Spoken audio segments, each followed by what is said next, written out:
سلام او مینه دوستانو د پښتو پوسټ په یو نوې ویډیو کې درته هرکلی وایم.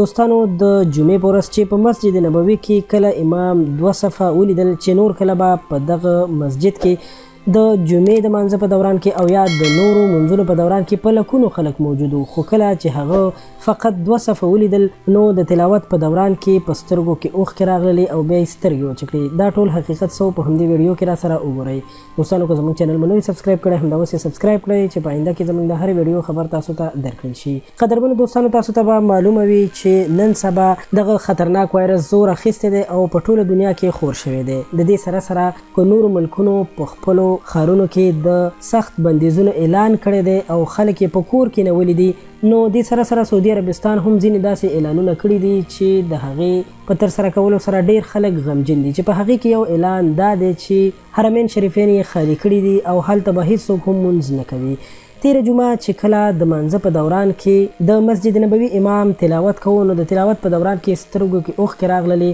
او غږ یې دروند شو، چې په دې دوران کې هغه خپلې ګوتې سترګو ته ویوړلې چې خپلې اوښکې وچې کړي. دغه ویډیو چې د مباشر ټي وي چینل له نشر کېده، مباشر ټي وي چینل هغه چینل دی چې د سعودي عربستان د حرمینو شریفینو ټول معلومات لایف خلکو ته خپروي او خلک یې ګوري. د دې ویډیو نه وروسته ټول مسلمانان ډیر زیات خفه شوي دي او په ټولنیزو رسنیو باندې خپل نظرونه شریک کړي دي چې یا الله ته د دې موذي مرض نه سعودي عربستان او ټول هیوادونه چې مسلمانان دي خلاص کړي، چې بیرته د حرمینو شریفینو رڼاګانې او ښکلاګانې برقراره وساتل شي او خلک بیرته د بیت الله شریف حج ته او عمرې ته همغسې لاړ شي څنګه به چې مخکې ورتلل. قدرمنو دوستانو یوازې دا نه بلکې په سعودي عربستان کې په نورو ځایونو کې هم په مسجدونو کې په مونځ کولو باندې پابندي لګېدلې ده.